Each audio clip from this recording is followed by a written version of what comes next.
Je sais que vous avez entendu d'innombrables histoires sur le pape, le catholicisme et les rumeurs entourant l'Église.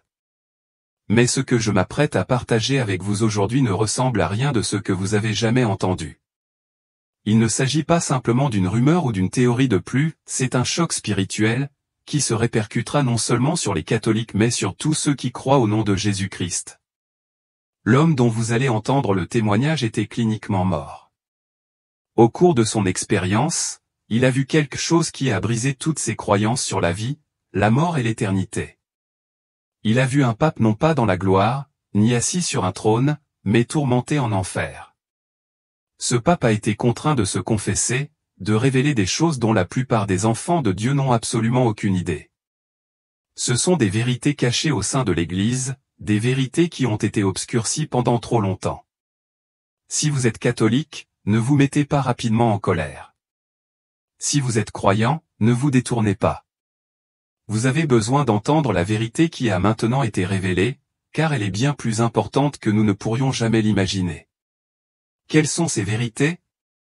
Pourquoi le pape était-il détenu en enfer? Restez avec nous jusqu'à la fin, car c'est un message que vous ne pouvez pas vous permettre d'ignorer. Avant de commencer, je vous demande de prendre un moment pour partager votre nom et la ville depuis laquelle vous regardez dans les commentaires ci-dessous. Nous voulons vous élever dans la prière, appeler votre nom devant le Seigneur et être unis dans la foi. Votre présence ici n'est pas un hasard, c'est un rendez-vous divin. Si ce témoignage remue quelque chose au plus profond de votre esprit, nous vous invitons à participer à l'œuvre sacrée que Dieu accomplit à travers histoires bibliques éternelles. En cliquant sur le bouton Super Merci situé sous l'icône en forme de cœur, vous pouvez offrir un cadeau financier qui nous aidera à continuer à diffuser la lumière et la vérité à des milliers d'autres personnes. Nous sommes profondément reconnaissants pour votre générosité et nous croyons que Dieu honorera votre fidélité par d'abondantes bénédictions. Si vous n'êtes pas encore abonné à la chaîne, faites-le aujourd'hui afin que nous puissions continuer à partager l'amour et la lumière de Dieu avec le monde. Vivant dans un appartement luxueux au cœur de Sydney, moi, James Hartley, 53 ans, j'avais l'impression d'avoir tout accompli. J'étais banquier d'investissement senior chez Goldman Sachs, avec un bureau d'angle donnant sur l'emblématique port de Sydney. Mon partenaire Ethan et moi étions ensemble depuis 8 ans, vivant une vie d'opulence, organisant des dîners somptueux, voyageant vers des destinations exotiques et nous lançant dans des projets extravagants. Notre dernière entreprise consistait à transformer le dernier étage de notre appartement en un salon de divertissement multimédia. Il semblait que j'avais tout, le succès, la richesse et une vie de luxe. Cette matinée a commencé comme les autres. Je me suis précipité pour prendre le train pour aller au travail, me faufilant dans la foule animée du matin avec mon habituel grand café blanc plat à la main. Les flamboyants étaient en pleine floraison le long de Macquarie Avenue, et je me souviens avoir pensé à quel point ils étaient vibrants sous le ciel clair du printemps. Je ne me sentais pas bien ces derniers temps aux douleurs à la poitrine, essoufflement mais je l'ai ignoré. Le médecin m'avait prévenu de l'hypertension artérielle, mais je l'ai ignoré, pensant qu'il s'agissait simplement du stress dû au dernier accord de fusion. Ethan n'arrêtait pas de me pousser à ralentir, à mieux prendre soin de moi, mais j'étais trop occupé à courir après les promotions et à sécuriser le prochain gros compte. Ma mère, une fervente catholique, priait pour mon salut depuis que j'avais révélé mon homosexualité à l'université. Nous entretenions une relation tendue, n'échangeant que des appels téléphoniques polis pendant les vacances. Elle m'a envoyé des livres religieux que je n'ai jamais ouverts. Ils ont pris la poussière dans le tiroir de mon bureau. L'accord de fusion m'a pris tout mon temps. Nous acquérions une start-up technologique à Melbourne et les négociations étaient intenses. Ce matin-là, j'ai eu des conférences téléphoniques consécutives avant midi. Mon assistante, Sophie, n'arrêtait pas de m'apporter du café et des médicaments contre l'anxiété pour m'aider à faire face à la pression croissante. Mais j'y ai prospéré. Au déjeuner, Ethan a appelé. Nous nous sommes disputés parce que j'avais encore une fois raté notre week-end prévu à Byron Bay. Le travail est la priorité, ai-je lancé, le regrettant immédiatement. Mais avant que je puisse m'excuser, un autre appel est arrivé. Je vais me rattraper, promis-je, mais j'ai raccroché rapidement pour répondre à l'appel suivant. En fin d'après-midi, la douleur thoracique s'était aggravée. J'ai desserré ma cravate et pris une autre pilule. Il faisait une chaleur insupportable dans le bureau, même avec la climatisation qui fonctionnait à plein régime. Ma montre intelligente indiquait ma fréquence cardiaque à 120, ce qui est anormalement élevé, même pour quelqu'un comme moi qui vivait sous un stress constant. Sophie a remarqué mon teint pâle et m'a suggéré d'appeler un médecin, mais je l'ai repoussé. Le dernier appel de la journée était avec Singapour. Alors que je me levais pour récupérer le matériel de présentation, la salle a commencé à tourner. L'horizon du port de Sydney devant ma fenêtre s'estompait en stries de couleurs. Mon bras gauche était lourd et engourdi. La douleur dans ma poitrine a explosé comme une bombe. J'ai entendu Sophie crier alors que je m'effondrais, mon costume sur mesure s'effondrant contre le sol de granit froid. Des papiers éparpillés partout. La dernière chose dont je me souviens, c'était le plafond qui dérivait au-dessus de moi, et j'ai pensé au fait que j'avais manqué le déjeuner avec ma sœur le dimanche précédent. Mais ce n'était pas seulement une crise cardiaque. Ce qui s'est passé ensuite a brisé toutes mes croyances sur la vie, la mort et l'éternité. Le rapport médical indiquait plus tard que mon cœur avait arrêté de battre pendant 7 minutes et 43 secondes. Les médecins ont qualifié cela de crise cardiaque, faiseuse de veuve, c'est-à-dire un blocage complet de l'artère descendante antérieure gauche. Ils ont dit que j'étais cliniquement mort. Mais pendant ces 7 minutes, j'étais plus vivant que je ne l'avais jamais été au cours de mes 53 années sur Terre. Je n'aurais jamais imaginé que la mort puisse arriver si silencieusement. Un moment, j'étais à mon bureau, discutant de chiffres et de délais, le lendemain, j'étais par terre, inconscient. Une douleur aiguë et écrasante dans ma poitrine m'avait fait sortir de mon monde et m'avoir envoyé dans un autre. Mais ce qui a suivi n'a pas été l'obscurité. C'était une prise de conscience étrange et expansive. Je flottais au-dessus de mon propre corps, détaché de la douleur, regardant la scène se dérouler en dessous de moi. Sophie était à genoux à côté de moi, criant mon nom alors que les ambulanciers envahissaient le bureau. Ils ont travaillé rapidement, ouvrant ma chemise, me choquant le cœur. Mais je n'étais plus là. Je planais juste au-dessus, calme et même curieux, comme si je regardais se dérouler la vie d'un inconnu. Bizarrement, je n'ai ressenti aucune peur. Le poids du stress, les réunions, les délais, tout a disparu, remplacé par un calme absolu qui s'étend sur l'éternité. Puis quelque chose a changé. J'ai commencé à m'élever, ou peut-être à être entraîné, à travers des couches invisibles d'existence. Non pas à travers le tunnel de lumière familier que beaucoup décrivent, mais à travers quelque chose de bien plus riche et plus difficile à expliquer. Des couleurs que je n'avais jamais vues auparavant tourbillonner autour de moi. Des couleurs vivantes qui ressemblaient à des pensées et des émotions entremêlées. Le temps s'est effondré. Je n'étais plus lié par la chronologie. Le passé, le présent et le futur ont fusionné en un seul flux puissant. Je ne me souvenais pas seulement des moments.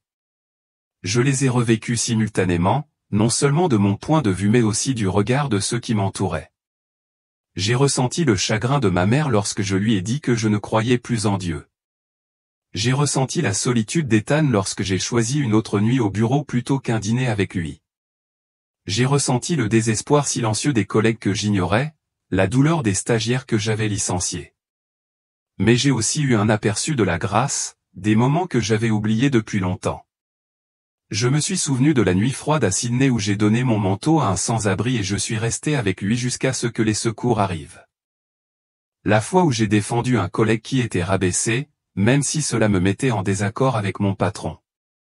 Ces petits actes de gentillesse brillaient comme des étoiles dans la mer de mes échecs, ne les effaçant pas même rappelant que je n'étais pas entièrement perdu. Tout a été mis à nu, non pas dans la condamnation, mais dans la clarté. Il n'y avait ni mensonge, ni excuse, seulement la vérité. J'ai commencé à comprendre qu'il ne s'agissait pas d'un jugement d'un Dieu dur, mais plutôt d'une vérité révélée par l'amour lui-même. Et à ce moment-là, j'ai su que ce que nous portons dans l'éternité, ce ne sont pas nos titres ou nos réalisations, mais le poids de nos choix ou la façon dont nous avons aimé, la façon dont nous avons blessé, la façon dont nous nous sommes tournés vers ou loin de la vérité. Et d'une manière ou d'une autre, même au milieu de toute cette exposition, je me sentais aimé. Totalement, injustement, extrêmement aimé. Puis il est apparu non pas sous une forme physique au début, mais comme une présence si puissante qu'elle défiait toute description. L'amour pur rayonnait de lui, mais pas l'amour doux et vague dont nous parlons sur terre. C'était un amour qui brûlait comme un feu, pénétrant chaque couche de défense que j'avais construite autour de moi. J'ai su instantanément que c'était Jésus, même s'il ne ressemblait en rien aux peintures. Sa présence était à la fois terrifiante et captivante. L'autorité de son royaume jaillissait de lui comme des vagues, mais ses yeux portaient une tendresse qui me donnait envie de pleurer. Tous les arguments contre la foi, toutes les objections intellectuelles que j'avais à l'égard de la religion se sont dissous en sa présence. Il m'a montré d'innombrables âmes se dirigeant vers des destins différents.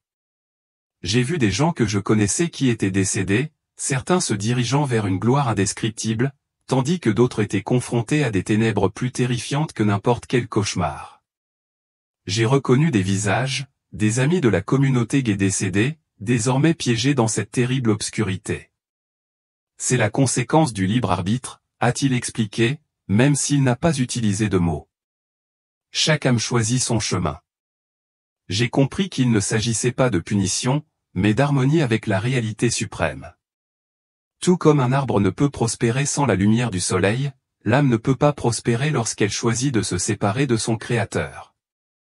Il m'a montré mon propre chemin de vie, comment chaque décision m'avait éloigné de mon véritable objectif. Mon orientation sexuelle n'était pas mon essence, mais le résultat de blessures et de choix. Je me voyais enfant, les influences subtiles qui ont façonné mon identité, la façon dont j'ai lentement construit des murs contre la vérité. La partie la plus profonde de l'expérience a eu lieu lorsque Jésus m'a fait traverser ce qui semblait être différentes dimensions de la réalité. J'ai vu le domaine spirituel exister parallèlement à notre monde physique. Les anges et les démons étaient aussi réels que les bâtiments et les arbres, influençant continuellement les choix humains par le biais de pensées, de suggestions et de murmures. L'amour que vous appelez amour sur terre n'est souvent qu'une ombre, il a transmis doucement. Le véritable amour doit être en harmonie avec la vérité éternelle. Cela m'a frappé comme un raz-de-marée. J'ai réalisé que la relation que j'avais avec Ethan, que je croyais autrefois être de l'amour, nous empêchait en réalité tous les deux de faire l'expérience du dessein parfait de Dieu.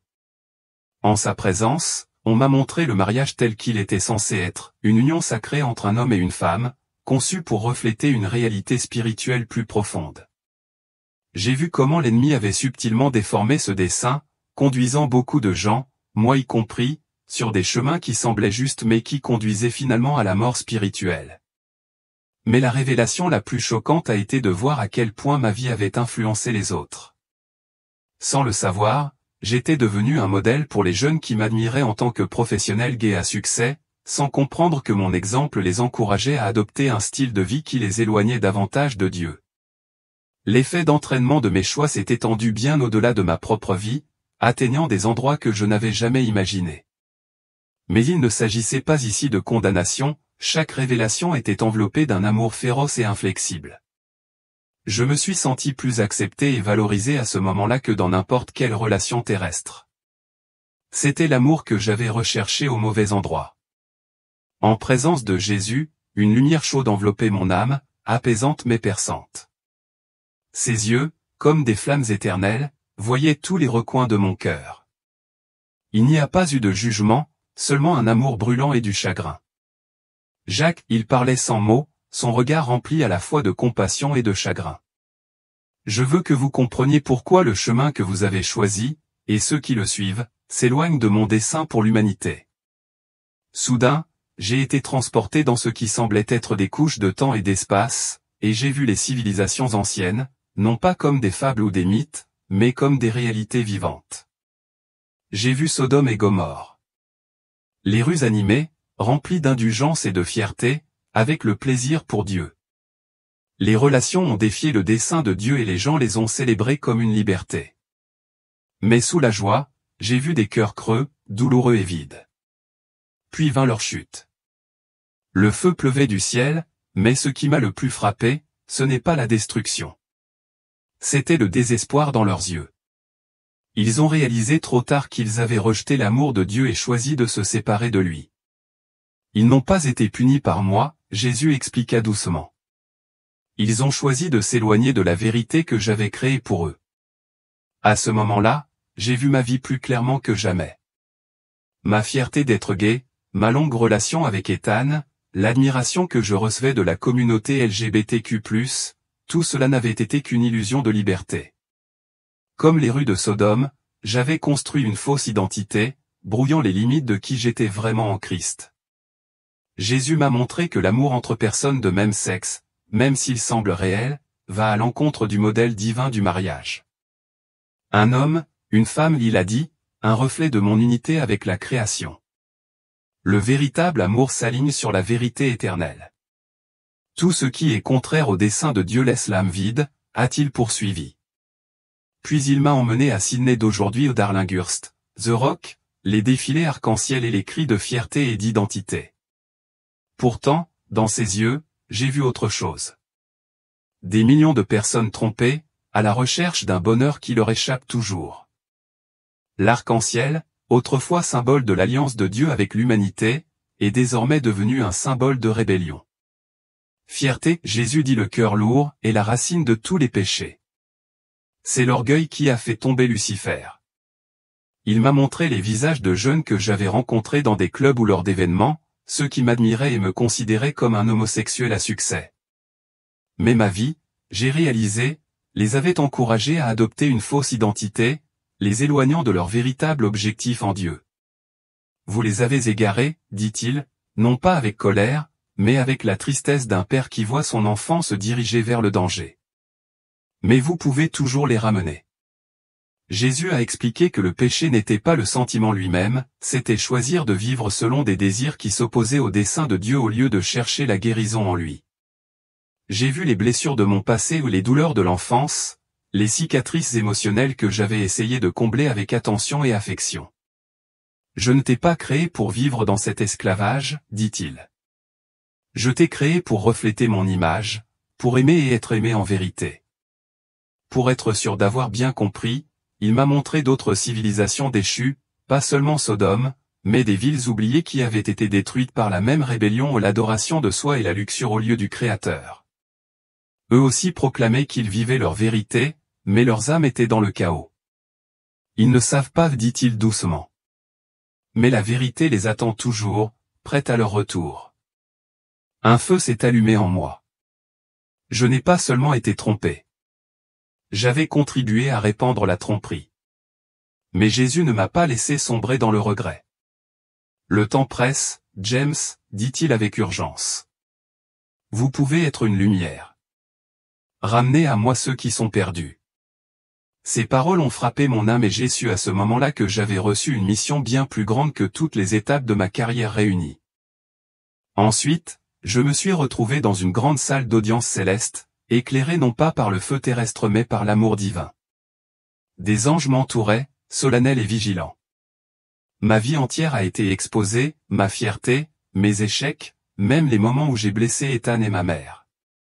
Rien ne pouvait être caché. J'ai vu mon nom dans le livre de vie, mais il s'estompait, comme si mes choix effaçaient mon héritage éternel. J'ai compris que j'étais à la croisée des chemins. Mon âme était en jeu. Ma prochaine décision définirait mon éternité. Sous le regard doux mais perçant de Jésus, j'ai senti une force invisible guider mon âme vers une vérité douloureuse. Ces pensées m'ont transpercé l'esprit sans mots. James, tu dois voir les conséquences de ceux qui défient mon dessein divin. Une rafale glaciale m'a balayé et j'ai été entraîné vers un abîme terrifiant. L'obscurité ici était vivante, sifflant comme des serpents venimeux, prêts à déchiqueter tout espoir qui osait s'immiscer. Cet abîme était un creuset spirituel, un lieu où les âmes enduraient des châtiments sauvages reflétant la gravité de leurs péchés. J'ai vu d'innombrables âmes se tordre d'agonie, leur forme spirituelle mutilée par des cordons déchiquetés de lumière noire, des épines palpitant de méchanceté. Chaque âme s'enfonçait profondément, attirée par les souvenirs de leurs transgressions. Parmi eux se trouvaient des visages que j'ai reconnus, des amis et des connaissances de la communauté LGBTQ+ de Sydney, ceux qui brillaient autrefois dans les bars de Darlinghurst ou assistaient aux événements de la Pride, désormais piégés dans un éternel cauchemar. Leur visage était déformé par l'horreur et le remords. La punition n'était pas un feu d'enfer folklorique mais un enfer spirituel, une lumière grotesque jaillissant de l'intérieur, comme si leur péché avait allumé un feu inextinguible. Cette flamme a brûlé leur chair spirituelle, les obligeant à revivre les moments où ils ont rejeté la vérité de Dieu par convoitise et par identité personnelle. Chaque éruption ressemblait à des millions d'aiguilles en fusion transperçant leur essence, déchirant leur corps spirituel et s'enfonçant dans leur conscience, amplifiant la culpabilité à laquelle ils ne pouvaient ni échapper ni oublier. Piégés dans un cycle de souffrance né de l'orgueil et de la désobéissance, j'ai revu Liam, un ami de l'époque. Il avait autrefois illuminé des fêtes à The Rock, désormais suspendu par des cordons de lumière noire, des épines s'enfonçant profondément dans sa forme spirituelle. Son visage était maigre, ses yeux creux de désespoir. Devant lui, un voile scintillant rejouait sa vie, des nuits de luxure inconsidérée, de moquerie de la Bible, d'exaltation des relations au-dessus de Dieu. Les flammes en lui rugissaient, carbonisaient sa forme spirituelle, alors qu'il réalisait que sa liberté avait été un mensonge, une illusion creuse. « J'ai eu tort », Liam cria, sa voix se brisant comme du verre. « Seigneur, je t'ai défié. Pardonne-moi. » Ses mains s'agrippaient à l'air, désespérées d'avoir pitié. Mais les flammes montèrent, se nourrissant de ses choix, et les cordes se resserrèrent, tirant son sang spirituel, qui s'évanouit dans l'abîme. Ses cris résonnaient sans réponse, engloutis par l'obscurité. À proximité, une femme participant à un défilé arc-en-ciel à Sydney tremblait dans une cage de lumière déformée, des épines la poignardant sous tous les angles. Chaque épine portait le souvenir d'elle proclamant l'amour homosexuel comme sa vérité, rejetant l'appel de Dieu. Les flammes l'ont brûlée, déchirant son être avec une douleur atroce. Sa forme spirituelle se convulsa, les yeux écarquillés d'horreur lorsqu'elle réalisa que sa véritable identité, créée à l'image de Dieu, avait été ensevelie sous l'orgueil et la tromperie. « Je ne savais pas que c'était un péché », sanglotait-elle, ses larmes spirituelles sifflant dans les flammes. « Seigneur, aie pitié. Donne-moi une autre chance. » Ses mains passèrent à travers les épines, déchirant de nouvelles blessures, mais la cage se resserra et ses supplications s'évanouirent dans le vide, une prière trop tard. Une autre âme, un ancien défenseur des droits LGBTQ+, a été tourmenté par ses propres propos. Des slogans comme « Nous n'avons pas besoin de Dieu »,« L'amour c'est l'amour » étaient devenus des lames de lumière, tranchant sa forme spirituelle. Chaque coupure le forçait à voir comment il avait égaré les autres. Les flammes brûlaient avec férocité, faisant fondre son essence, ses cris se mêlant de regret pour les âmes qu'il avait égarées. Son corps spirituel était en lambeaux. Pourtant, les lames frappaient sans relâche. « Mais je les ai trompés », gémit-il en s'effondrant à genoux, les mains levées en vain. « Seigneur, pardonne-moi. Sauve-moi. » Les flammes rugissaient, leur chaleur brûlant tout ce qu'elles touchaient, lui ôtant son identité jusqu'à ce qu'il ne soit plus que l'ombre de lui-même. Pourtant, les ténèbres n'offraient aucun répit. Son silence était assourdissant, témoignage de ses choix, de son rejet de la vérité de Dieu. L'abîme était vivant, un cœur de souffrance. Chaque âme a enduré un tourment personnalisé, mais toutes partageaient une vérité douloureuse, elles avaient choisi l'orgueil plutôt que la vérité éternelle. Ils avaient rejeté le dessein de Dieu dans leur vie. Leurs cris de pardon s'élevaient dans une agonie désespérée, mais les flammes et les épines répondaient avec encore plus d'intensité. Il n'y avait aucun espoir de repentir ici. Leur temps de miséricorde était révolu. Jésus se tenait à mes côtés, sa présence étant le seul réconfort dans ce cauchemar. Son visage était gravé de tristesse, chaque cri était une blessure qui lui transperçait le cœur. « Ces âmes ne sont pas punies par moi, » dit-il, la voix lourde de chagrin. « Ils ont choisi ce destin en défiant ma volonté, en exaltant la luxure et l'orgueil. Ici, ils font face à une éternité consumée par leurs péchés, séparés de mon amour et de mon lumière. » Des larmes invisibles brillaient dans ses yeux, reflétant un amour rejeté, une tristesse que seul le Sauveur pouvait connaître. « Leur péché est grave », a-t-il poursuivi. « Car ils ont égaré les autres, encourageant une génération à vivre contre mon dessein. Pourtant, mon amour demeure. S'il s'était retourné, j'étais prêt à pardonner. Ces paroles m'ont traversé comme une épée, car j'avais autrefois défendu cette vie, conduisant les autres sur un chemin dont je savais maintenant qu'il les mènerait ici. Cette vision était un avertissement gravé dans mon âme. J'ai vu à quel point j'étais proche de ce tourment. Ma fierté, mes choix, comme ils avaient failli me condamner à ce même sort. Pourtant, la voix de Jésus, pleine de grâce, a allumé en moi l'espoir. Tu as encore le temps, James. Ramène-les à la vérité. Ses yeux brillaient de foi, voyant en moi une lumière pour les perdus. En quittant l'abîme, un poids s'est posé sur mon âme, mais un nouveau feu a brûlé en moi. La liberté que je chérissais autrefois, ma fierté envers la communauté LGBTQ+, ma relation avec Ethan, les applaudissements du monde a été révélée comme des chaînes de destruction. Mon histoire, si elle était partagée, pourrait être le phare qui guiderait les autres pour qu'ils reconnaissent leurs péchés et trouvent l'amour éternel et la vérité que j'avais entrevue. On m'a montré un homme autrefois salué pour son audace dans la défense de la liberté personnelle et de l'identité. Il avait déclaré avec audace, « Nous n'avons pas besoin de Dieu, et l'amour est l'amour. » Des mots qui en ont inspiré beaucoup. Mais maintenant, dans un royaume de tourments, ces mêmes slogans sont devenus des lumières vives, coupant son âme, chacun faisant écho au poids de la tromperie. Il s'agenouilla, tremblant, criant, « Je ne savais pas. Je les ai conduits dans le mauvais sens. Seigneur, pardonne-moi. » Mais la seule réponse fut le silence et les flammes des conséquences spirituelles. Son orgueil passé avait construit un mur trop épais pour que la grâce puisse y entrer.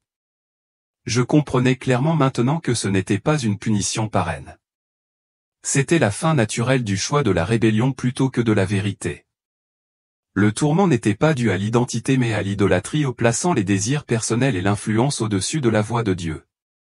Ces âmes avaient utilisé leur plateforme pour égarer les autres, non par méchanceté, mais par passion mal avisée et par peur du rejet. Leur regret était insupportable, mais le temps du repentir était révolu.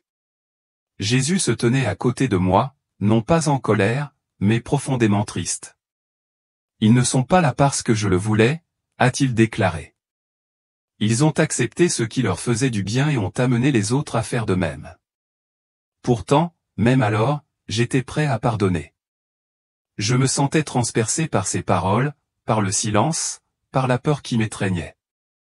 Moi aussi, j'avais contribué à normaliser ce qui éloignait les gens de Dieu. Mais Jésus m'a donné de l'espoir. Il est encore temps, James, murmura-t-il, sa voix douce mais résolue. Vous pouvez les ramener. Je suis parti avec un fardeau, mais aussi avec un but. Partager la vérité, guider, pas condamner.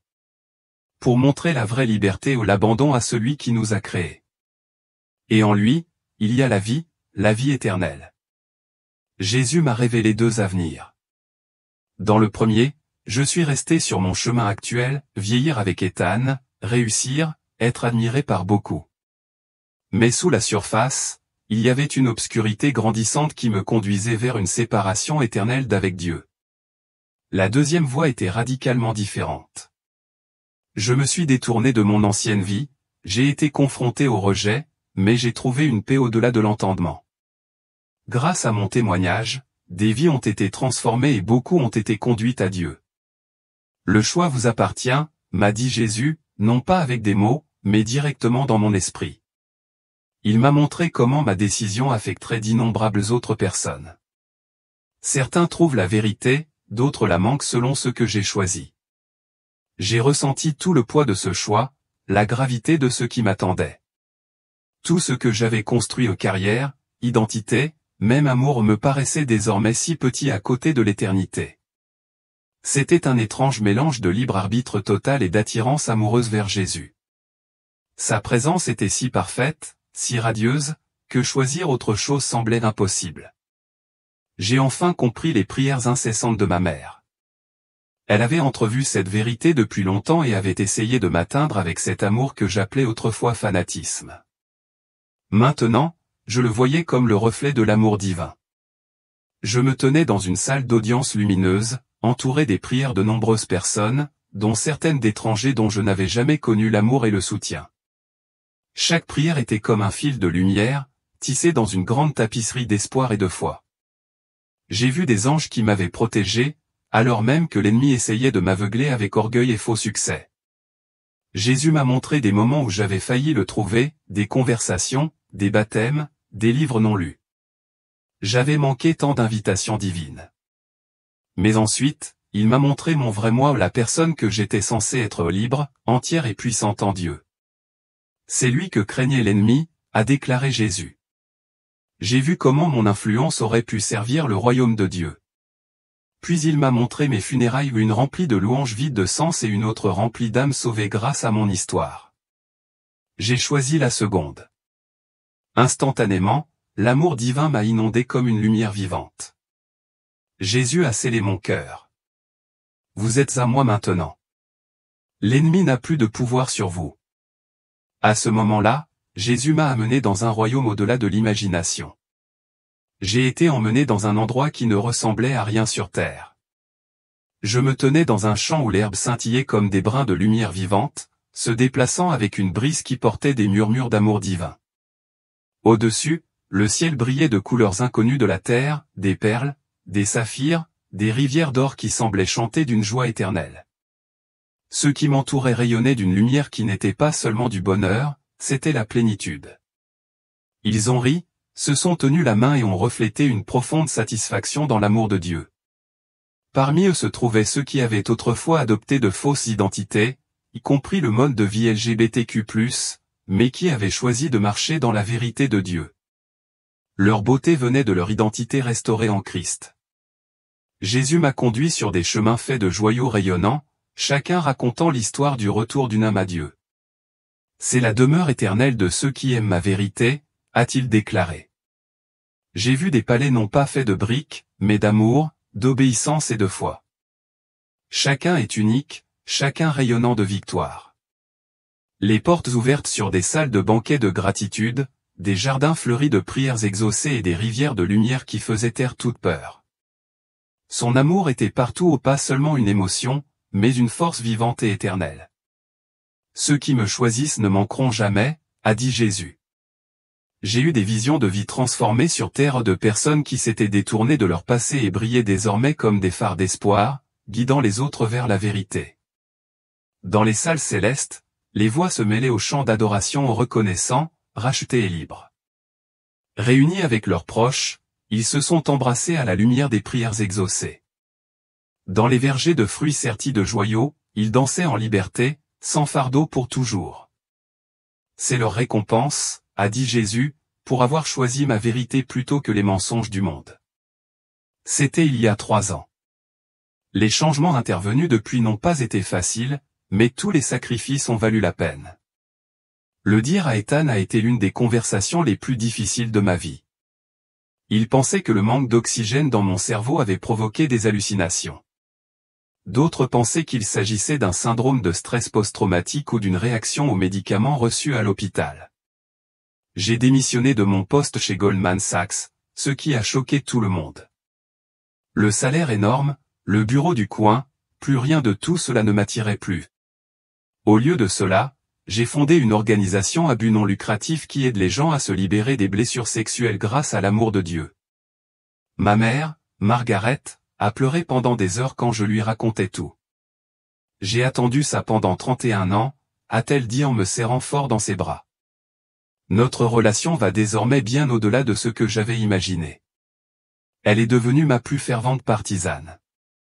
La réponse de la communauté LGBTQ+ a été aussi dure que prévu. De vieux amis m'ont accusé d'homophobie intériorisée, d'autres ont affirmé que j'avais subi un lavage de cerveau. Des articles critiquaient ma trahison.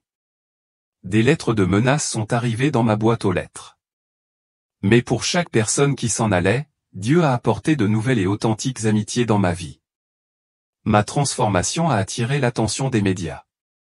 Certains ont essayé de salir mon histoire, d'autres m'ont présenté comme une victime d'une thérapie de conversion. Mais des réseaux chrétiens plus petits m'ont donné une plateforme pour partager mon témoignage. Chaque fois que je le partageais, des gens se manifestaient pour en savoir plus. La meilleure partie a été de voir les autres trouver la liberté. Des gens qui autrefois luttaient comme moi, découvrent maintenant leur véritable identité en Dieu. Certains ont même vécu des expériences de mort imminente qui ont confirmé ce que j'avais vu. La communauté des croyants transformés s'agrandit chaque mois. Aujourd'hui, je vis dans un petit appartement près de l'église de mon enfance que j'ignorais autrefois dans une banlieue de Sydney. Mon calendrier est rempli de conférences, de séances de conseil et d'opportunités de service. Fini les réunions d'entreprise. Mon compte bancaire est plus petit, mais ma joie est incommensurable. Parfois, la nuit, je ressens encore l'écho de cette présence divine que j'ai rencontrée. Cela me rappelle que tout ici est temporaire. Ce qui compte vraiment, c'est l'éternité. Mon seul regret est d'avoir dû littéralement mourir pour découvrir cette vérité. Et ainsi, je me suis retrouvé avec la vérité oppressante, indéniable et gravée à jamais dans mon âme. Vivre en dehors du dessein de Dieu ne nous vole pas seulement notre paix dans cette vie, cela menace notre éternité. Ce que je célébrais autrefois comme la liberté, je vois maintenant qu'il s'agissait en réalité d'une lente descente vers l'esclavage. Un esclavage qui a non seulement mis ma propre âme en danger, mais qui a également induit les autres en erreur dans les ténèbres. Pourtant, malgré le poids de cette vérité, Jésus offrait de l'espoir. Il m'a montré que la rédemption est encore possible, même pour ceux qui ont erré loin, à condition qu'ils reviennent avant qu'il ne soit trop tard. Mais si ce n'était pas vous qui aviez parcouru ce chemin? Et si c'était quelqu'un que tu aimes? Pouvez-vous imaginer un jour votre enfant bien-aimé venir vers vous et déclarer qu'il appartient à la communauté LGBTQ, qu'il est attiré par le même sexe? C'est un scénario que de nombreux parents redoutent et qu'ils n'imaginent jamais pouvoir leur arriver. Pourtant, la mère dans le témoignage d'aujourd'hui a dû affronter cette situation de front. Sa vie a été brisée au moment où sa fille est sortie, et la déception accablante a conduit à un accident dévastateur. Mais ce qui était le plus terrifiant, c'est qu'à ce moment précis, son âme a été témoin d'une horrible vérité, elle a vu le tourment des membres de la communauté LGBTQ, tourmentés en enfer. Ne croit-il pas toujours qu'ils iront au paradis après leur mort? Y a-t-il une vérité cachée derrière tout cela? Restez jusqu'à la fin car ce que vous êtes sur le point d'entendre pourrait changer à jamais votre façon de voir la vie. Avant de plonger dans son histoire, veuillez laisser un commentaire avec votre nom et la ville dans laquelle vous vivez afin que nous puissions prier pour vous et demander à Dieu de se souvenir de vous dans son plan. Si ce message vous parle, merci de soutenir cette mission en cliquant sur le bouton Super Merci. Peu importe combien vous donnez, Dieu vous remboursera au centuple. Bâtissons ensemble une forte communauté de foi, où 20 000 cœurs s'unissent pour partager l'amour de Dieu en s'abonnant à la chaîne. Maintenant, écoutons son témoignage. Je m'appelle Lisa Louise, j'ai 54 ans et je suis professeur de littérature dans un lycée du Colorado. J'ai toujours pensé que j'étais une bonne mère idéale parce que j'ai grandi dans une famille chrétienne. Dieu nous a enseigné que les parents doivent aimer leurs enfants et que les enfants doivent respecter leurs parents. Mais ce que Dieu a oublié de m'apprendre, c'est comment faire face à ce qui allait arriver. Il y a une semaine, tout mon monde a basculé. Ma fille Chloé, ma fille unique, que je chérissais comme un trésor, s'est soudainement révélée vers nous en nous disant qu'elle était gay. C'est arrivé pendant que nous dînions. Et comme vous le savez, pour les chrétiens, le dîner est le repas le plus important, le moment où la famille se réunit pour discuter et se reconnecter après une longue journée. Mais cette nuit-là, Chloé a brisé cette paix. J'aurais aimé qu'elle n'ait jamais répondu à nos questions sur l'école ou ses relations avec ses amis récemment. Mon mari et moi étions abasourdis, comme figés, transformés en pierre. J'ai laissé tomber la tasse que je tenais et de l'eau s'est répandue sur le tapis beige que nous venions d'acheter il y a 2 jours. Mon mari restait assis, les yeux rivés sur la table à manger, comme si, en ne levant pas les yeux, tout ce que nous venions d'entendre allait disparaître. Moi, de mon côté, je la regardais profondément dans les yeux, essayant de trouver quelque chose dont je n'étais même pas sûr, peut-être une explication, un signe que ce n'était qu'une blague. Mon mari et moi avions grandi dans un monde où tout était clair. Les hommes étaient des hommes, les femmes étaient des femmes et le mariage était entre un homme et une femme. Personne ne m'avait jamais appris à être mère dans un monde qui changeait si rapidement, comme celui-ci. Nous sommes restés assis là en silence. Un silence si épais qu'on aurait dit qu'on pouvait le trancher avec un couteau. Ensuite, Chloé a rompu le silence gênant. Elle a dit qu'elle avait toujours vécu dans la peur. Que chaque fois qu'elle allait à l'église, elle se sentait comme une pécheresse condamnée. Je lui ai dit que je l'aimais, mais ce qu'elle a dit était contraire à la vérité, le véritable amour ne pourrait jamais contredire le dessein du Créateur. Mon mari est resté silencieux, les yeux baissés, hochant de temps en temps la tête à ce que je disais. Même si nous étions choqués, nous avons quand même essayé de lui parler, de la comprendre, de lui expliquer notre point de vue.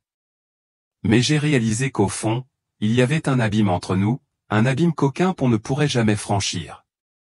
Finalement, après des heures d'impuissance, j'ai dit à Chloé que je l'emmènerais voir un thérapeute pour comprendre ce qui se passait réellement dans son cœur.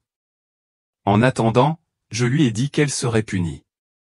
Pas de réseaux sociaux, pas d'amis, jusqu'à ce qu'elle comprenne vraiment ce qui se passait en elle. Il y a une semaine, j'ai dit à Chloé qu'on irait au supermarché. J'avais besoin de fournitures, mais je pensais aussi qu'il était peut-être temps de dire quelque chose qui pourrait normaliser notre relation. Au supermarché, elle marchait à mes côtés en silence, contrairement à son bavardage habituel. Quand je me suis penché pour attraper un sac de pommes de terre, Chloé s'est avancée pour prendre un sac de ma main. J'ai immédiatement reculé, réagissant comme si j'avais touché l'électricité. Son regard se figea et un bref instant de déception passa sur son visage. Je voulais juste aider, murmura-t-elle, mais je ne répondis pas. Nous avons parcouru les allées comme deux inconnus. Lorsque nous atteignîmes le parking, l'air entre nous était aussi tendu qu'une corde tendue. J'ai ouvert le coffre et placé les objets à l'intérieur sans la regarder. Chloé resta là un moment, puis parla soudainement, incapable de retenir plus longtemps. « Est-ce que tu me méprises à ce point, maman ?» demanda-t-elle, la voix brisée. Je me suis retourné pour la regarder, l'épuisement et la confusion dans les yeux, mais je n'ai pas pu répondre. Je ne savais pas quoi dire. J'ai fermé le coffre plus fort que nécessaire. Chloé a continué en disant qu'elle se sentait abandonnée, que j'avais fait de la foi une barrière plutôt qu'un pont. J'ai essayé de lui expliquer que je voulais juste la protéger de ce que je pensais être mal, mais mes paroles semblaient ne faire qu'alimenter sa colère. « Vous choisissez la foi plutôt que moi », ricana-t-elle. « Quel Dieu vous apprend à rejeter votre propre fille ?» Mon cœur se tordit. Je me tournai pour la regarder. Les yeux de Chloé n'étaient plus les yeux brillants et confiants que j'avais embrassés pour lui souhaiter une bonne nuit tous les soirs. Ils étaient sombres et lointains, comme si la lumière en eux avait été complètement éteinte, ses pupilles larges et noires remplissant tout son regard. À ce moment-là, je ne pouvais pas reconnaître l'enfant que j'avais tenu dans mes bras il y a 17 ans. J'avais peur, mais c'était trop tard. Notre voiture venait de sortir du supermarché et de s'engager sur l'autoroute lorsqu'un faisceau de phares aveuglants est venu derrière nous.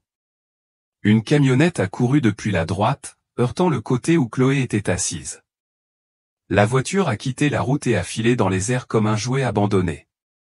Tout s'est brisé, le verre, le métal, les cris et puis le silence.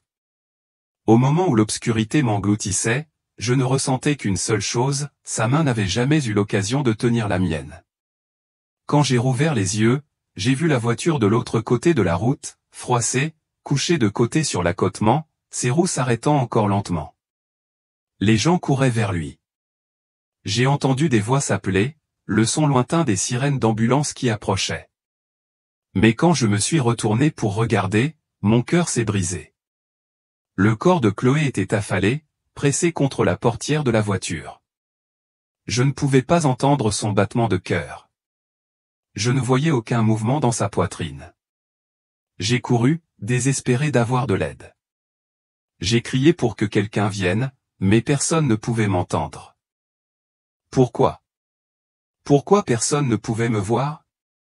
Au milieu de ma panique, j'ai senti une attirance. Au début, c'était doux, comme un ruisseau tranquille m'éloignant lentement du rivage.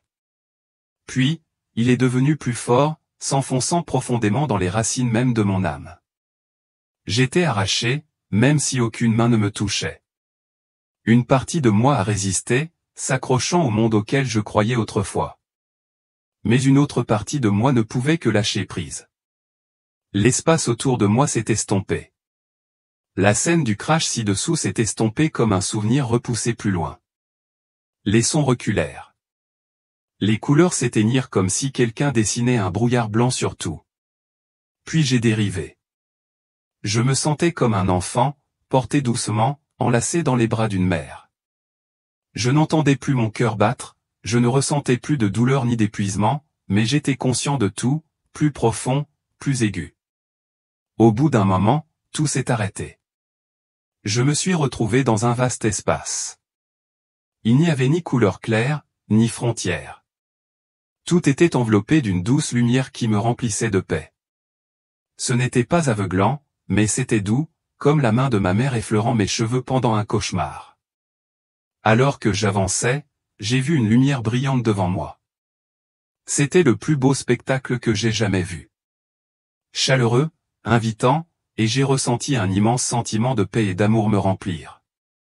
Je voulais avancer vers cette lumière, mais la peur m'a saisi. Que m'arrivait-il? En m'approchant, j'ai vu une silhouette debout dans la lumière. Au début, c'était difficile à distinguer, mais en me rapprochant, je l'ai reconnu. C'était Jésus. Il ressemblait aux peintures que j'avais vues à l'église, mais en plus réel, plus vivant. Il m'a souri, les bras grands ouverts, accueillant. Lisa, dit-il, sa voix pleine d'amour, ce n'est pas encore ton heure, mais il y a quelque chose que tu dois voir.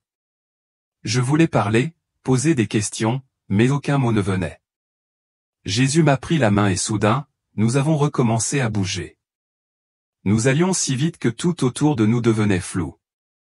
Nous nous sommes arrêtés dans un lieu si radieux que les mots ne pouvaient l'exprimer pleinement. Ce n'est pas le soleil qui donne la lumière, mais la présence même de la vie. Chaque couleur devenait plus vive, comme si chaque grain de poussière chantait des louanges. L'air était si frais qu'il semblait nettoyer les vieilles blessures. La musique remplissait l'air, contrairement à tout ce que j'avais jamais entendu auparavant, comme si l'âme même du monde expirait dans le son. J'ai vu des gens de tous âges, de toute race, marcher le long des sentiers de lumière, parler, embrasser et louer Dieu avec une joie incomparable. Personne n'était pressé. Personne ne cachait rien. Chaque regard était clair, sans tromperie ni hésitation. Un sentiment de tranquillité enveloppait tout. Une paix que je n'avais pas ressentie depuis si longtemps. Ceci est mon royaume, a dit Jésus, sa voix comme un ruisseau réconfortant mon âme. Là où ceux qui me choisissent trouvent le repos. Mais ce n'est pas là que nous nous arrêtons. Il y a quelque chose que vous devez d'abord voir. J'ai hoché la tête, même si je n'ai pas bien compris. Nous nous sommes éloignés de cet endroit, non pas en marchant, mais comme portés par un courant de lumière. Mais la peur a commencé à s'installer. La lumière s'est lentement adoucie et j'ai réalisé que je quittais cette présence aimante derrière moi. Nous avons traversé un espace où tout est devenu sombre. Le froid a pénétré mes os, non pas le froid du vent ou de l'hiver, mais le froid qui vient de l'absence totale d'amour. Où allons-nous? Ai-je demandé, ma voix tremblante. Jésus ne s'est pas tourné vers moi, mais j'ai entendu sa voix résonner, vers un endroit que beaucoup d'âmes ont choisi. Lorsqu'elles se sont détournées de la vérité et ont rejeté mon amour. Devant moi se trouvait un abîme. Il s'étendait vers l'inconnu, un tourbillon sans fin de fumée noire, de chaleur et de sons qui ressemblaient à des bêtes sauvages dans une forêt. Mais ce n'étaient pas des bêtes. C'étaient des gens, des âmes qui criaient, non pas à cause de flammes physiques, mais à cause d'un tourment plus profond. Je les ai vus aux des âmes impliquées dans des relations homosexuelles, défiant ouvertement le plan de Dieu pour le mariage et la famille.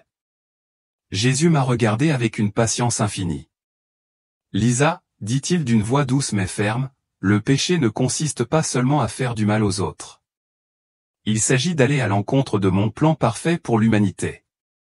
Ces âmes connaissent la vérité mais choisissent de la nier. Elles égarent les autres. J'ai vu des visages que j'ai reconnus des dirigeants des mouvements LGBTQ, des personnalités publiques de grande influence, tous pris au piège de ce tourment. Et j'ai compris. Ils ont été salués comme des combattants de la liberté, célébrés comme les voix d'une génération. Mais désormais, dans cet endroit, ils n'avaient plus leur aura de respect.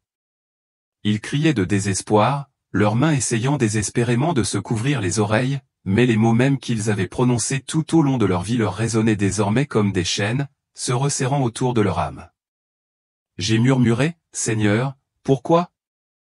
Ils n'ont blessé personne. Sa réponse fut douce, son regard toujours fixé sur l'abîme devant nous. Ce n'est pas à cause de qui ils aiment, Lisa. Je sais que leur désir d'amour est réel, mais ils ont rejeté ce pourquoi je les ai créés, humains. Ils ne sont pas condamnés pour leurs sentiments, mais pour leurs actions volontaires visant à vivre contrairement à la vérité que j'ai inscrite dans leur conscience. Ces mots m'ont frappé comme un coup dans la poitrine, et j'ai ressenti une douleur dans mon cœur, comme si quelqu'un le serrait douloureusement. J'ai réfléchi à la façon dont j'avais commencé à remettre en question mes convictions concernant les questions LGBTQ, en me demandant si j'étais trop rigide ou dépassé. Mais maintenant, je réalisais que relâcher ma position n'était pas un acte d'amour. C'était un échec à rester ferme dans la vérité de Dieu. Nous nous sommes éloignés du profond abîme, mais les cris des âmes maudites résonnaient toujours à mes oreilles. J'ai pensé à Chloé et la peur m'a étranglé le cœur. Et ma fille? Elle venait de révéler son homosexualité. Serait-elle là? Ai-je demandé, ma voix tremblante. Jésus a posé une main réconfortante sur mon épaule. Cela dépend de ses choix, Lisa. Il est encore temps pour elle, mais c'est toi qui sèmes la graine. Je restai silencieux, le cœur lourd sous le poids de ses paroles. Pourquoi étais-je celui qui a semé la graine? Et quelle était la graine que je semais? Alors que j'essayais de comprendre tout le sens de ces paroles, Jésus s'est avancé, me tirant derrière lui. Ces paroles résonnèrent à nouveau dans mon esprit. Mon cœur me faisait mal en pensant à la façon dont j'avais assoupli ma position sur de telles questions, pensant que c'était un acte d'amour, mais réalisant maintenant que c'était un échec à faire respecter la vérité de Dieu. Nous nous éloignâmes de l'abîme, mais les cris des damnés résonnaient encore à mes oreilles. Je repensais à Chloé, ma fille, et un sentiment de panique m'envahit. Que va-t-il lui arriver? Jésus posa à nouveau doucement sa main sur mon épaule. Cela dépend de ses choix, Lisa. Il est encore temps pour elle, mais c'est toi qui sèmes la graine. Je restais là, le cœur déchiré. Pourquoi étais-je celui qui plantait des graines? Quelle graine étais-je en train de planter? Pendant que je réfléchissais à ces questions, Jésus a continué à marcher et je l'ai suivi. Lisa, dit-il doucement, tu ne comprends pas? Chaque mot que tu dis à Chloé, chaque réaction que tu as à ces histoires, sont des graines semées dans son âme. Je cligne des yeux, un mélange de regret et de réalisation montant en moi. Mais je voulais juste ce qu'il y a de mieux pour elle, murmurai-je d'une voix faible. Je sais, acquiesça Jésus. Et c'est ce qui fait de vous un semeur. Mais toutes les graines ne germent pas comme vous le souhaitez. Certaines graines sont semées avec amour mais sont accompagnées de peur. Certaines graines portent la vérité mais sont éclipsées par l'amertume. Et puis il y a des graines qui ne sont pas semées du tout. Juste un vide silencieux et sans vie que vous appelez, le silence de l'amour. Des images défilaient devant mes yeux. J'ai vu les moments où je m'étais détourné lorsque Chloé parlait de ses amis à l'école, les fois où je me suis dépêché d'éteindre la télé quand j'ai vu un couple de même sexe, les fois où j'ai pleuré seul après qu'elle soit sortie sans jamais lui laisser voir ses larmes. J'avais appelé cela du respect, maintenir la paix à la maison, mais maintenant je comprenais. J'avais semé chez Chloé une solitude dont je n'avais jamais réalisé. Vous pouvez semer les graines de la vérité avec des larmes plutôt qu'avec un poignard, a poursuivi Jésus, sa voix se fondant dans la lumière. Vous pouvez dire non au péché, mais toujours dire oui à l'âme errante. Vous êtes la mère de Chloé. Vous êtes la porte qu'elle franchira pour venir à moi ou se fermera pour toujours. J'ai fondu en larmes, non pas à cause du péché de Chloé, mais à cause des graines que j'avais semées, inconsciemment, dans la peur, avec une foi déformée par la culture et l'opinion publique. Seigneur, si c'est moi qui sème les graines, aide-moi à semer à nouveau. Jésus sourit doucement, les yeux pleins de compréhension. C'est pour cela que vous avez été amené ici, dit-il. Chloé n'a pas été rejetée. Elle a encore le temps, mais tu détiens la clé. Et à ce moment-là, j'ai compris. Ce n'était pas seulement mon voyage. C'était le salut que Dieu voulait réaliser à travers moi. Ce que je dirais, ce que je ferais à mon retour, ce serait la récolte finale. Le Seigneur m'a amené dans un temple éternel tissé de lumière et de révélation. À chaque pas que je faisais, je pouvais sentir le son de la connaissance m'entourer, pas fort mais la sagesse coulant comme un ruisseau d'eau vive. Nous avons croisé des groupes de personnes engagées dans diverses activités. Certains étudiaient des rouleaux, désireux d'en apprendre davantage sur la sagesse du Seigneur. D'autres créaient de belles œuvres d'art et de musique, utilisant leur talent pour glorifier Dieu d'une manière qu'ils n'auraient jamais pu faire sur terre. Tout le monde semblait vraiment épanoui, vraiment complet. C'est la véritable expression de soi, a expliqué Jésus, comme s'il lisait mes pensées. Sur terre, de nombreuses personnes LGBTQ croient qu'embrasser leurs désirs est la clé de l'épanouissement personnel. Mais ici, chacun trouve son vrai moi en s'alignant sur le dessein de Dieu. J'ai pensé aux artistes et musiciens que je connaissais, à ceux qui utilisaient leur talent pour promouvoir le mode de vie LGBTQ. À quel point leur travail pourrait-il être plus beau s'il était utilisé pour honorer Dieu? J'ai demandé à Jésus. Comment font-ils pour surmonter cela? Par la foi en moi, répondit-il. Ils acceptent mon sacrifice sur la croix, se repentent de leurs péchés et permettent au Saint-Esprit de les transformer. Ce n'est pas toujours facile.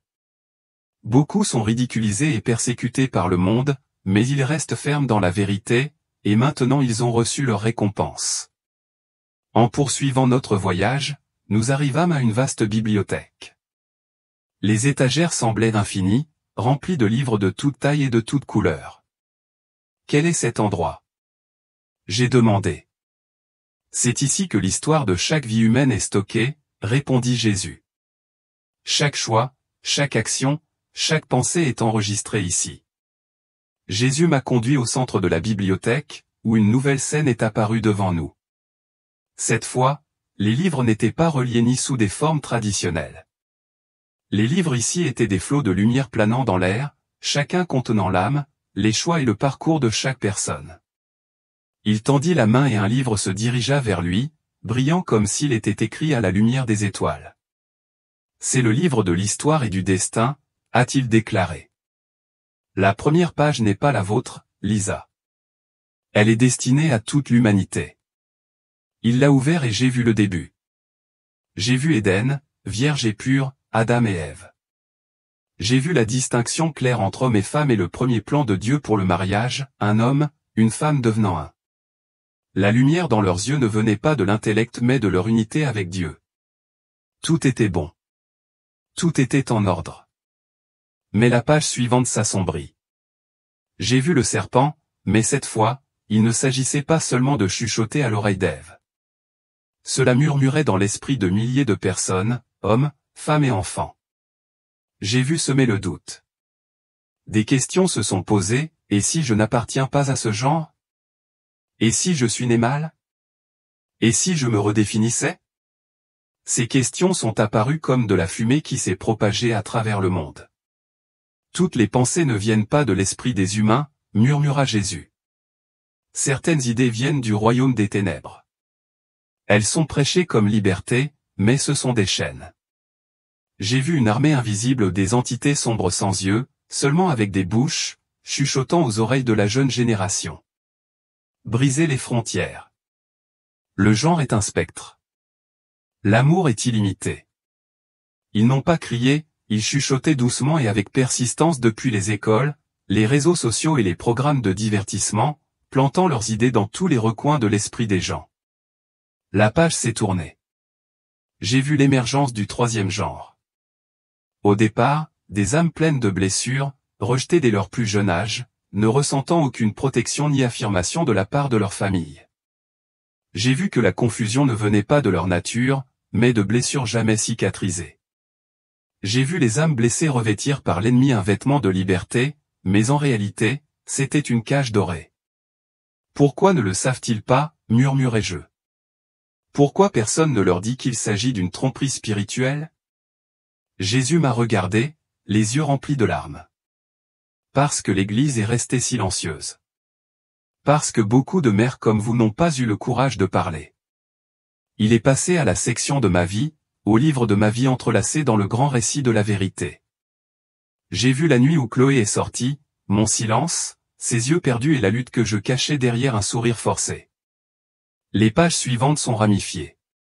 D'un côté, j'ai continué à garder le silence, essayant de maintenir la paix, tandis que Chloé s'enfonçait plus profondément dans les ténèbres d'un monde appelé liberté, mais qui était finalement vide. De l'autre côté, je me voyais me lever, non pas avec colère, mais avec les mains tremblantes et les yeux remplis de larmes. J'ai parlé du paradis. J'ai parlé de l'enfer. J'ai parlé de ce que j'avais vu non pas pour la changer, mais pour lui montrer un chemin différent. Et puis j'ai vu Chloé dans son propre choix, abandonnant son ancien style de vie non pas parce qu'elle y était forcée, mais parce qu'elle a vu la vraie lumière. Je m'agenouillai, les larmes coulant sur mes joues. Seigneur, s'il est encore temps pour moi, s'il te plaît, utilise-moi. Il a posé sa main sur ma tête. Vous serez la première trompette de la génération des mères. Celle qui autrefois avait peur, autrefois se taisait, autrefois était confuse, entre amour et compromis. La dernière page du livre s'est fermée, mais la lumière qui en sortait ne s'est pas estompée. Cela s'est répandu dans la pièce.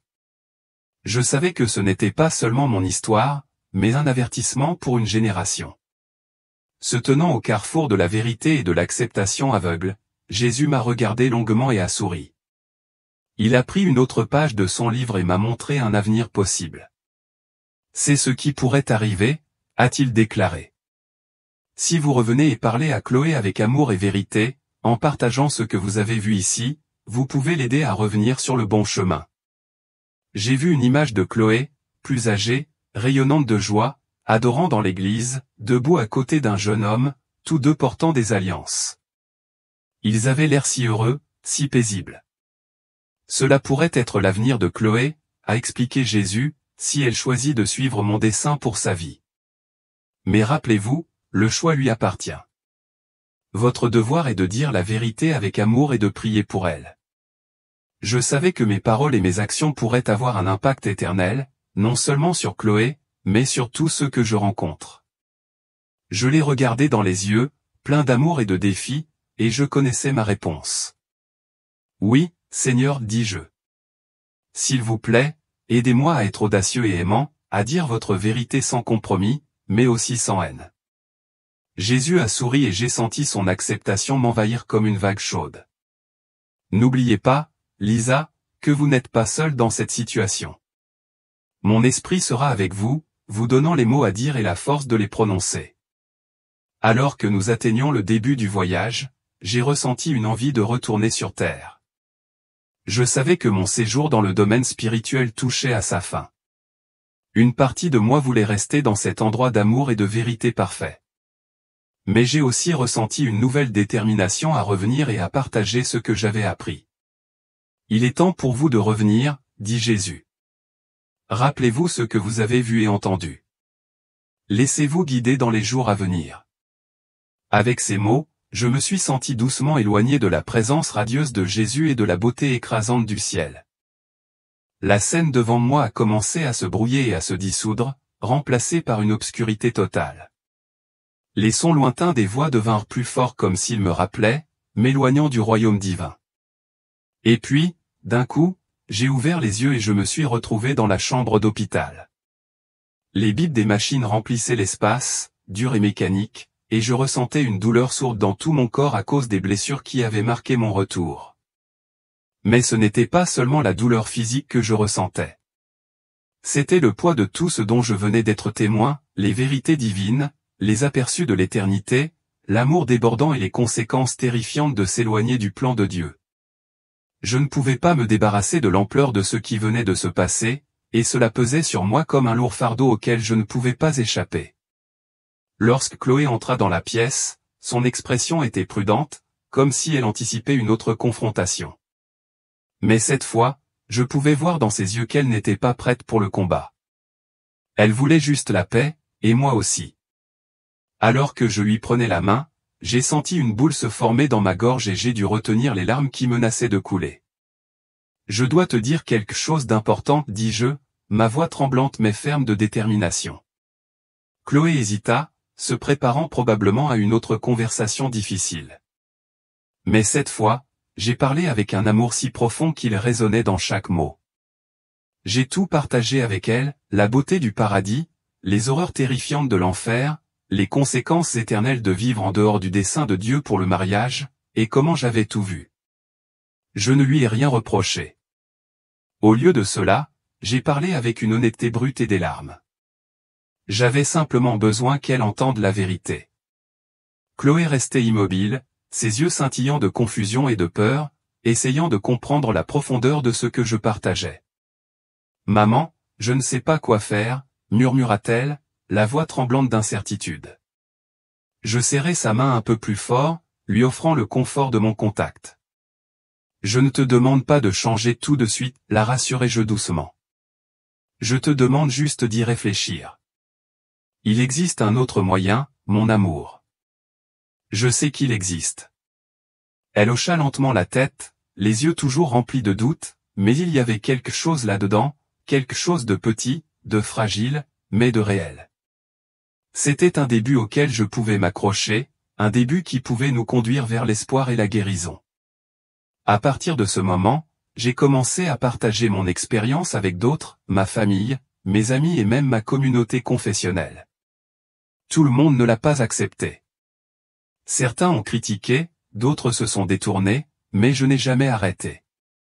Je savais que la vérité était trop importante pour être réduite au silence, quelle que soit la résistance à laquelle je faisais face. 1 an après mon expérience de mort imminente, quelque chose d'incroyable s'est produit. Chloé est venue vers moi, les yeux gonflés et rouges à force de pleurer. « Maman, dit-elle, sa voix tremblante d'émotion. J'ai tellement prié et je ne veux plus continuer à vivre ainsi.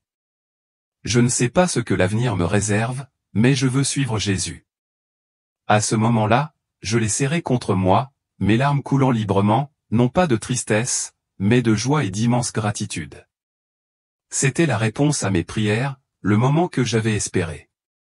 Ce n'était pas la fin de notre voyage, mais le début de quelque chose de beau, de transformateur. Au fil des années, mon histoire s'est répandue. J'ai été invité à partager mon témoignage dans de nombreuses églises et, en retour, j'ai reçu d'innombrables lettres, de parents, de jeunes aux prises avec leur identité, d'âmes cherchant à retourner au Créateur. Chaque lettre était un témoignage du pouvoir de la vérité, un rappel que même lorsque la vérité est difficile à entendre, elle a le pouvoir de guérir, de transformer, de réveiller ce qui dormait dans le cœur de ceux qui l'écoutaient. 5 ans plus tard, je me tenais à l'arrière de l'église et regardais Chloé marcher dans l'allée le jour de son mariage. Elle était radieuse, rayonnante d'une paix que j'avais autrefois prié pour qu'elle trouve. Son mari, un homme de foi profonde, marchait fièrement à ses côtés. En les regardant, je n'ai pas pu m'empêcher de repenser à la vision que j'avais vécue il y a toutes ces années ou le moment même qui avait déclenché ce voyage. Et c'était là, juste devant moi. La fidélité de Dieu avait donné vie à ce moment. Les promesses de Dieu ne faiblissent jamais. Sa fidélité est inébranlable, même lorsque nous chancelons en cours de route. Lorsque Lisa Louise a partagé son témoignage, il y avait un homme assis dans la pièce qui n'arrivait pas à croire ce qu'il entendait. C'était un homme qui avait autrefois vécu une vie d'homosexualité, et il a rejeté son histoire comme étant rien de plus que des paroles vides de sens. Il était sceptique, voire moqueur. Mais quelques jours plus tard, quelque chose d'extraordinaire s'est produit. Il s'est retrouvé dans une situation de mort imminente, un événement qui allait modifier à jamais le cours de sa vie. Qu'est-ce qui l'a poussé à abandonner tout ce qu'il tenait autrefois pour vrai et à rechercher une compréhension plus profonde de qui il était, au-delà de l'identité à laquelle il s'était autrefois accroché? Que s'est-il passé dans ces moments où il se tenait au bord de l'éternité, scrutant la vérité de sa propre existence? Les réponses à ces questions restaient encore à découvrir et, à mesure que son histoire prenait sa propre tournure transformatrice, nous découvririons ce qui avait complètement changé sa vie. Restez à l'écoute pour savoir ce qui s'est passé ensuite.